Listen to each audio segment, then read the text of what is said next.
Hello बच्चों, आज हम करेंगे इस वीडियो में क्लास सिक्स्थ के हिंदी का चैप्टर कर रहे हैं। क्लास सिक्स्थ का जंगल और जनकपुर। तो पार्ट मैंने वन आपको पार्ट वन में करवाया मैंने, आधी चैप्टर तक उसमें करवा दिया और आधा इसमें करेंगे। तो फिर बिना टाइम वेस्ट किए स्टार्ट करते हैं हम इस वीडियो को। अगर आपने पार्ट वन नहीं देखा है जंगल और जनकपुर, तो आप उसको पहले देख लेना और फिर ये पार्ट टू देखना। अगर पार्ट वन नहीं देखा है तो पार्ट वन पहले देख लेना, ठीक है। फिर ये पार्ट वन उसके आगे है, ये सॉरी पार्ट टू उसके आगे है। ये महर्षि का आ, महर्षि का सॉरी महर्षि का आश्रम वहां से अधिक दूर नहीं था, लेकिन तब तक रात तो हो चली थी। महर्षि विश्वामित्र ने वह दूरी अगले दिन तय करने का निर्णय लिया। अब महर्षि विश्वामित्र ने क्या किया, दूरी अगले दिन तय करने का निर्णय लिया। तारका मर चुकी थी। अब तारका क्या हुआ, तारका को किसने मार दिया था, राम जी ने मार दिया।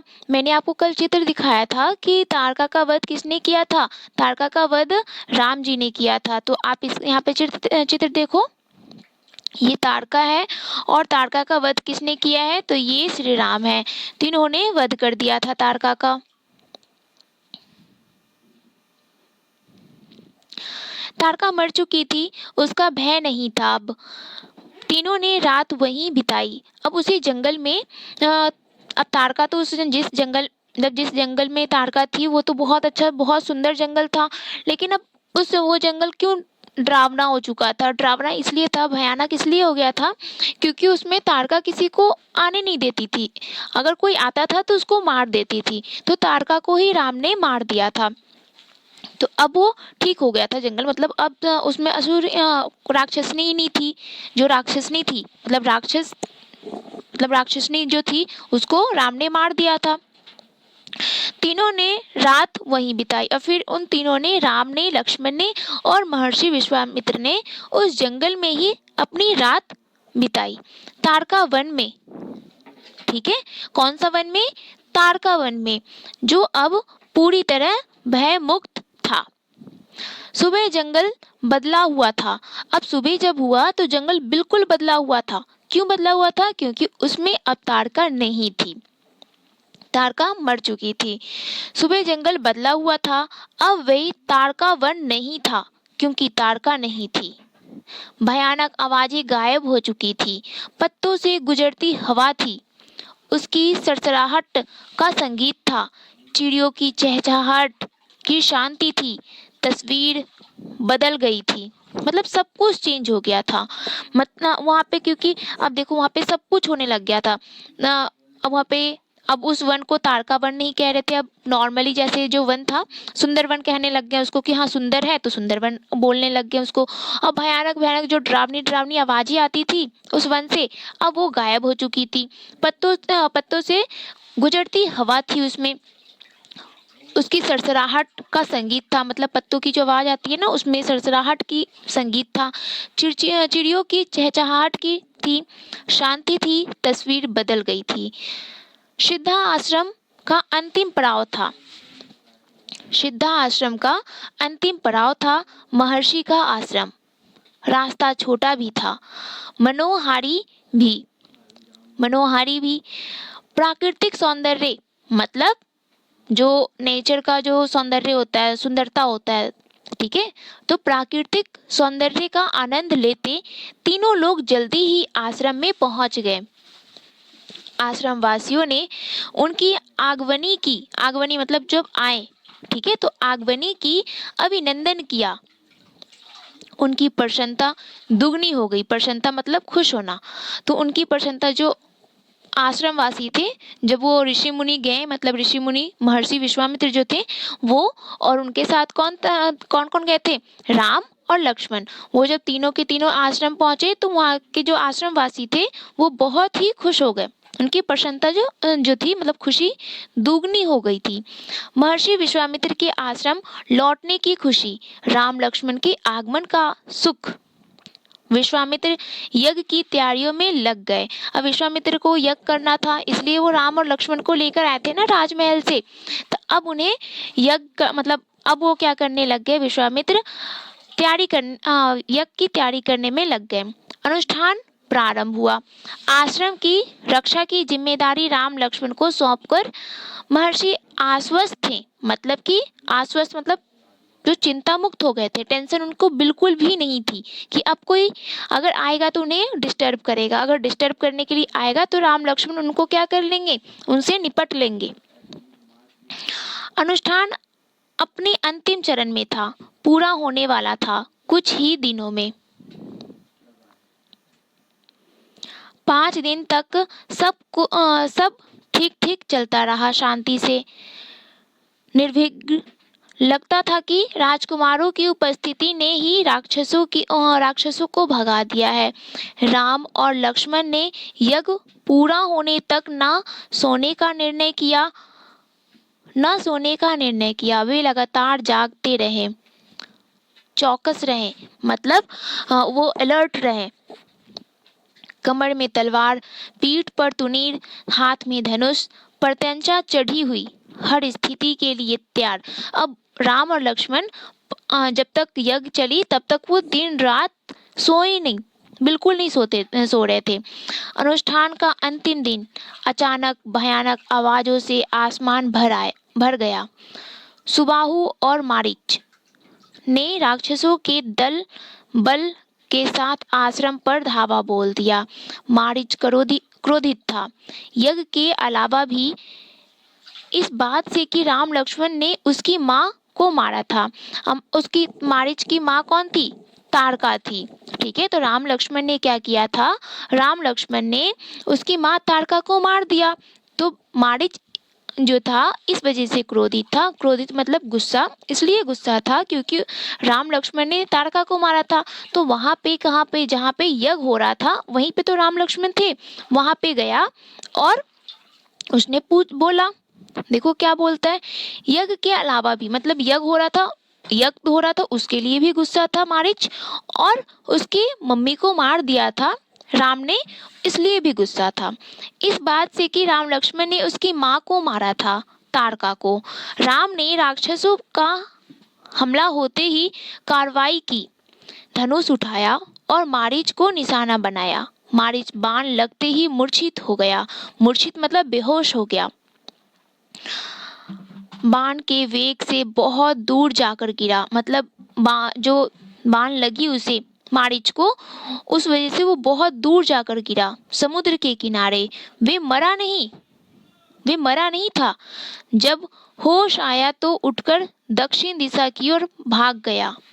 राम का दूसरा बाण सुबाहु को लगा, उसके प्राण वहीं निकल गए। सुबाहु के मरने पर राक्षस सेना में भगदड़ मच गई।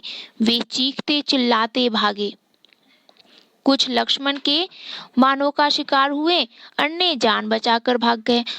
कुछ को राम ने मार दिया, कुछ को लक्ष्मण ने मार दिया। राम ने किसको मारा, मारीच को मारा, तो मारीच तो बेहोश हो गया था, मूर्छित हो गया और वो समुद्र के किनारे जाकर गिर गया।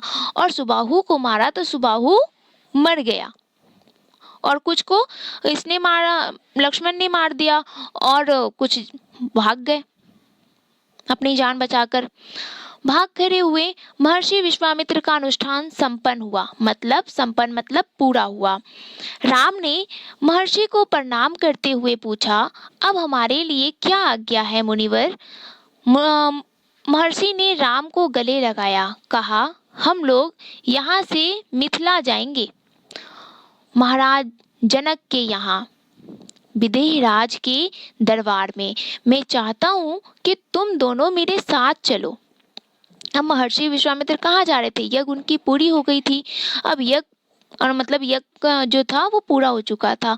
अब वो कह रहे थे कि अब तो मैं मिथिला जाऊंगा, ठीक है, मिथिला जाएंगे महाराज जनक के यहाँ, क्योंकि मिथिला में कौन रहते थे, महाराज जनक रहते थे।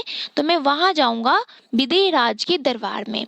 मैं चाहता हूँ कि तुम दोनों भी मेरे साथ चलो उनके आयोजन में हिस्सा लेने। उन्होंने कोई पार्टी कर रखी थी, ठीक है, आयोजन मतलब कुछ पार्टी ऑर्गेनाइज करी थी, तो इसलिए तो उन्होंने कहा, क्या कहा महर्षि विश्वामित्र ने, मैं चाहता हूँ कि तुम दोनों भी चलो। महाराज के पास एक अद्भुत शिव धनुष है।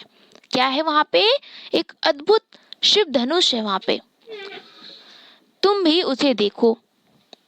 राम और लक्ष्मण अगली यात्रा को लेकर उत्साहित थे, मतलब बहुत ही एक्साइटेड थे कि अब अगली यात्रा, अब कुछ और ज्ञान की बात बताएंगे महर्षि विश्वामित्र। क्योंकि वो जब आ रहे थे राजमहल से, अ, तब उन्होंने बहुत सारी ज्ञान की बात बताई थी।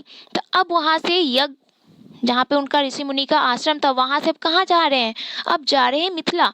तो अब जो बीच में रास्ता में जो ट्रैवलिंग होगा, मतलब जो रास्ता में जाएंगे, मतलब अपने पैरों से जाएंगे, पैरों से ही जाते हैं वैसे तो अब मतलब वहां जाएंगे, वहां की जो बीच की यात्रा होगी तो उसमें और कुछ ज्ञान की बातें बताएंगे। वो बहुत ही एक्साइटेड थे दोनों, राम भी और लक्ष्मण भी। नए स्थान देखने और जानने का अवसर। सोन नदी पार कर विश्वामित्र मिथिला की सीमा के पास पहुंचे।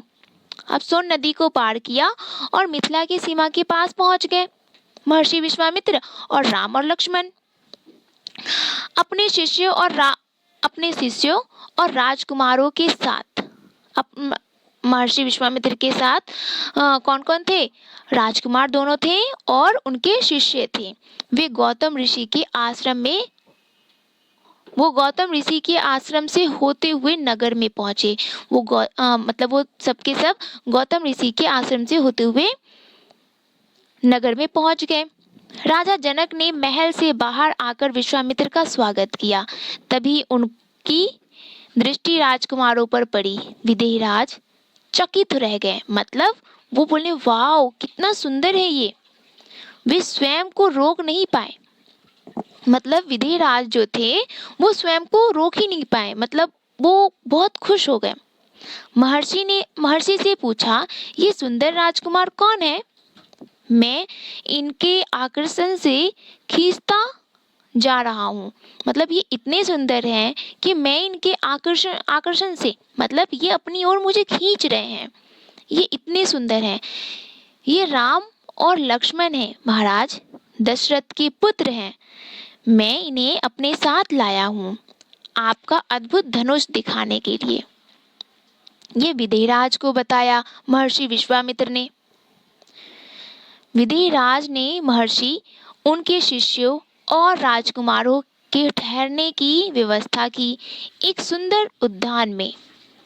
अगले दिन सभी आमंत्रित मतलब जो जिनको इनवाइट कर रखा था, उन सभी लोगों को आमंत्रित लोग, ऋषि मुनि और राजकुमार यज्ञशाला में उपस्थित हुए। वहां महर्षि ने फिर धनुष का उल्लेख किया। महाराज जनक ने अपने अनुचरों को आज्ञा दी, शिव धनुष को यज्ञशाला में लाया जाए। शिव धनुष सचमुच विशाल था, मतलब बहुत बड़ा था, अद्भुत था। लोहे की पेटी में रखा हुआ था। पेटी में पहिए लगे हुए थे, 8 पहिए। उसे उठाना लगभग असंभव था। पहियों के सहारे खिसकाकर उसे एक से दूसरी जगह ले जाया जाता था। अनुचर मुश्किल से उसे खींचते हुए यज्ञशाला में ले आए। धनुष देखते ही विदेहराज एक पल के लिए उदास हो गए। उन्होंने कहा, मुनिवर, मैंने प्रतिज्ञा की है अपनी पुत्री सीता के विवाह के संबंध में। अब उन्होंने, विदेहराज ने क्या प्रतिज्ञा की थी? क्योंकि माता सीता ने क्या किया था, उस धनुष को, जो शिव धनुष थी वो बहुत भारी है, बहुत भारी थी, वो बहुत भारी, ठीक है, उसको कोई और नहीं उठा पाया। माता सीता ने क्या किया, उनको उठा लिया था। तो जो विधिराज ने कहा था, उन्होंने प्रतिज्ञा कर ली थी कि जो इस धनुष को, शिव धनुष को तोड़ देगा, जो लड़का तोड़ देगा, मैं उसी से सीता का विवाह करूंगा। ठीक है, तो विधिराज अब दुखी हो गए। विधिराज ने क्या कहा, उन्होंने कहा, मुनिवर, मैंने प्रतिज्ञा की है अपनी पुत्री सीता के विवाह के संबंध में। जो ये धनुष उठाकर उस पर प्रत्यंचा चढ़ा देगा, उसी के साथ सीता का विवाह होगा। अनेक राजकुमारों ने प्रयास किया और लज्जित हुए। उठाना तो दूर, वे इसे हिला तक नहीं सके। वो उठाना तो दूर, सभी के सभी राजकुमार आए, ट्राई किया उन्होंने, पर कोई भी उठा नहीं पाया। कोई हिला भी नहीं पाया, उठाना तो दूर, हिला भी नहीं पाया उन्हें। प्रत्यंचा क्या चढ़ाते। विदेहराज का संकेत समझकर महर्षि विश्वामित्र ने राम से कहा, उठो वत्स, ये धनुष देखो। अब महर्षि विदेहराज का संकेत तो समझ गए थे, लेकिन अब विदेहराज किससे शादी करना चाहते थे अपनी पुत्री का? वो दोनों राजकुमार से। तो उनकी बात, तो विदेहराज की बात महर्षि विश्वामित्र समझ गए। अब उन्होंने कहा दोनों राजकुमार से कि उठो वत्स, उठो वत्स, मतलब राम से, क्योंकि राम से कहा, हाँ सॉरी, जो सबसे, अब क्योंकि सीता जो थी, सीता माता जी थी, वो सबसे बड़ी थी, तो उन्होंने कहा राम से, उठो वत्स, ये धनुष देखो। अब देखो यहाँ पे ये है राम है और यहाँ पे माता सीता है। ठीक है, ये राम है और ये माता सीता है। हम देखते हैं आगे स्टोरी क्या है।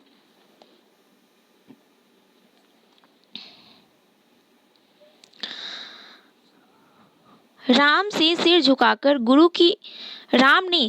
झुकाकर गुरु की आज्ञा स्वीकार की। अब राम ने क्या किया? सिर झुकाकर गुरु ने जो कहा, मतलब महर्षि विश्वामित्र ने जो कुछ भी कहा, उनकी आज्ञा स्वीकार कर ली। आगे बढ़े, पेटी का ढक्कन खोल दिया। अब जिस पेटी में रखा हुआ था शिव धनुष, उस पेटी का ढक्कन खोल दिया राम ने पहले धनुष देखा, फिर महर्षि को, अब राम ने क्या किया, पहले पेटी खोला और जो उसके अंदर शिव धनुष पड़ा हुआ था, रखा हुआ था, उसको देखा और फिर महर्षि विश्वामित्र को की तरफ देखने लग गए। गुरु का संकेत मिलने पर राम ने वे विशाल धनुष सहज ही उठा लिया। और गुरु का संकेत मिलने पर ही राम ने, जैसे कि नॉर्मली जैसे बच्चों की धनुष होती है ना, उन्होंने वैसे उठाकर और बीच से तोड़ दिया।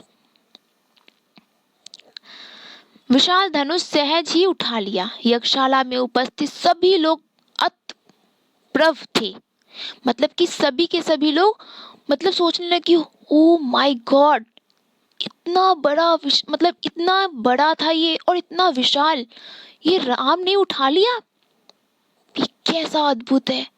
वो ऐसे सोचने लग गए सबके सब। इसकी प्रत्यंचा चढ़ा दूं, इसकी प्रत्यंचा चढ़ा दूं, मुनिवर राम ने पूछा। राम ने क्या पूछा कि क्या मैं इस पे प्रत्यंचा चढ़ा दूं मुनिवर? राम ने पूछा। अब मुनिवर ने क्या कहा? अवश्य वत्स, तुम अवश्य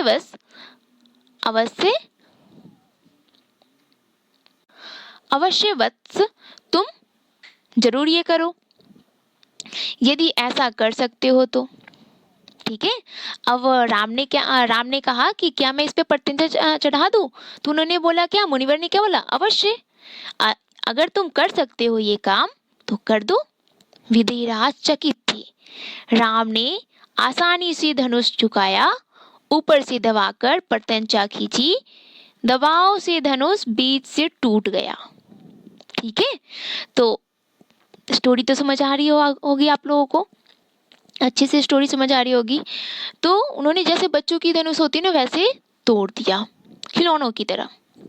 उसके दो टुकड़े हो गए बच्चों के खिलौने की तरह। जैसे बच्चों के खिलौने जैसे आप लोग तोड़ देते हो ना किसी चीज को, या धनुष को या किसी चीज को तुरंत तोड़ देते हो, वैसे वो बहुत विशाल था, उसको राम ने तोड़ दिया।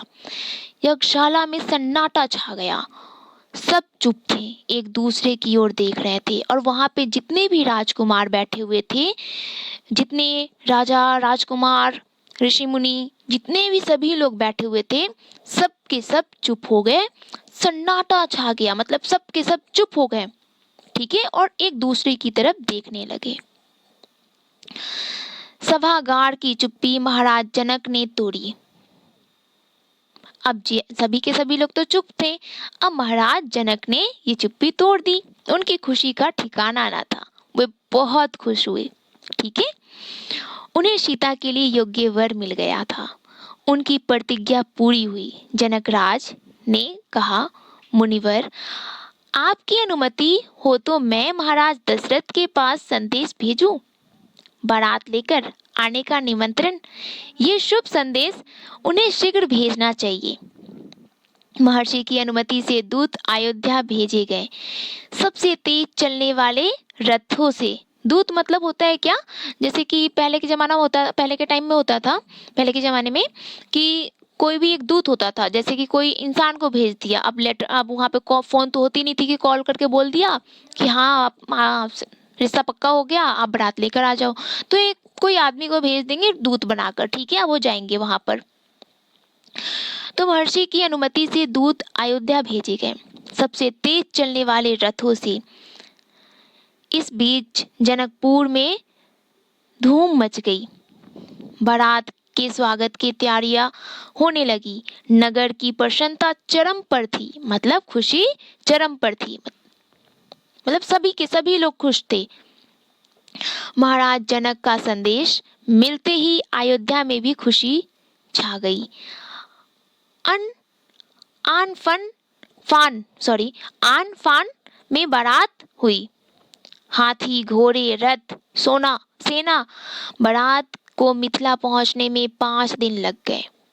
जनकपुरी जगमगा रही थी, और जनकपुरी बिल्कुल जगमगा रही थी, बहुत ज्यादा जगमगा रही थी। हर जगह, हर मार्ग पर, त्रोण द्वार, हर जगह फूलों की चादर, एक एक कोना सुवासित। हर घर के प्रवेश द्वार पर वंदनवार, एक एक घर से मंगल गीत। मुख्य मार्ग पर दर्शकों की अपार भीड़। खिड़कियों और छज्जों से झांकती महिलाएं एक नजर राम को देख ले। अब सबके सब बहुत ज्यादा खुश थे। अब उनका नजर, सब वहाँ पे जितनी भी महिलाएं या जितने भी लोग थे, सभी के सभी ये चाहते थे कि एक नज़र सिर्फ राम को देख ले। क्यों देखना चाहते थे? क्योंकि इतना बड़ा विशाल शिव धनुष को जैसे बच्चों का खिलौने की तरह तोड़ दिया जाता है, वैसे उन्होंने तोड़ दिया था। और वो बहुत सुंदर भी थे, इसलिए उन्हें देखना चाहते थे सभी लोग। एक नज़र राम को देख ली, राम सीता की जोड़ी दिख जाए। अब सब देखना चाहते थे, बस राम सीता की जोड़ी दिख जाए। कैसे खूब लगते हैं, कैसे सुंदर दिखते हैं वो दोनों। विवाह से ठीक पहले विधिराज ने महाराज दशरथ से कहा, राजन, राम ने मेरी प्रतिज्ञा पूरी कर बड़ी बेटी सीता को अपना लिया है। और विधिराज ने क्या कहा? विधिराज ने कहा कि महाराज, मैंने जो प्रतिज्ञा की थी सीता के लिए, अपनी पुत्री सीता के लिए जो प्रतिज्ञा की थी, वो प्रतिज्ञा तो आपके बड़े बेटे ने राम ने पूरा कर दिया है और मेरी बड़ी बेटी को अपना लिया है। मेरी इच्छा है कि छोटी पुत्री उर्मिला का विवाह जो है लक्ष्मण से हो जाए। अब वो चाहते थे कि उनकी छोटी बेटी का विवाह उर्मिला का जो है वो लक्ष्मण से हो जाए। मेरे छोटे भाई कुश ध्वज की भी 2 पुत्रियां हैं, मांडवी और सुतकृति। क्या है? मांडवी और सुतकृति। विधिराज ने कहा कि मेरी बड़ी बेटी का तो सीता का विवाह राम से हो जाएगा, मेरी छोटी बेटी जो है, पुत्री जो है उर्मिला, उसका विवाह लक्ष्मण से, और मेरे छोटे भाई हैं कुश ध्वज, उनकी भी 2 पुत्री हैं, मांडवी और सुतकृति। कृपया उन्हें भरत और शत्रुघ्न के लिए स्वीकार करें। मतलब यहाँ की 4 की 4 बहनें थी और वहाँ के 4 के 4 भाई थे, क्योंकि राम कितने भाई थे? 4 थे, राम, लक्ष्मण, शत्रुघ्न और भरत। और यहाँ पे 4 बहनें थी। कौन कौन? सीता, उर्मिला, मांडवी और सुतकृति। राम का विवाह किससे होने वाला था? किससे होने वाला है? सीता से। लक्ष्मण का विवाह उर्मिला से, और भरत का मांडवी से, और सुतकृति का विवाह शत्रुघ्न से।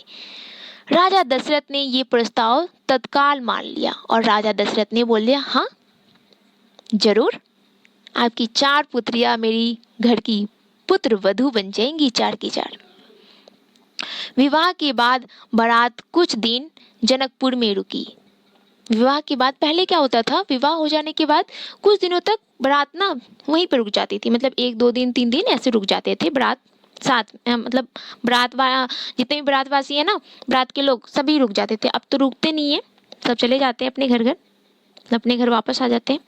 बाराती बहुओं को लेकर अयोध्या लौटे, बाराती बहुओं को लेकर अयोध्या लौटे तो रानियों ने पुत्र वधुओं की आरती उतारी, स्त्रियों ने फूल बरसाए, शंख ध्वनि से गलियां गूंज उठी। ये आनंद उत्सव लगातार कई दिनों तक चलता रहा। तो आज के लिए बच्चों इतना ही। और मैं आप 3rd चैप्टर करेंगे, अब तीसरा यूनिट करेंगे। फर्स्ट एंड सेकंड यूनिट आपका कंप्लीट हो चुका है। अगर आपने फर्स्ट एंड सेकंड यूनिट नहीं देखा है तो आप पहले इन दोनों फर्स्ट एंड सेकंड यूनिट को ज़रूर देख लेना, तभी आपको 3rd चैप्टर या 3rd यूनिट आपको समझ आएगा। और यहाँ पे अब शादी हो चुकी है और इसके बाद हम आगे करेंगे नेक्स्ट वीडियो में। तो आज के लिए इतना ही। थैंक यू सो मच बच्चों, और मिलते हैं नेक्स्ट क्लास में।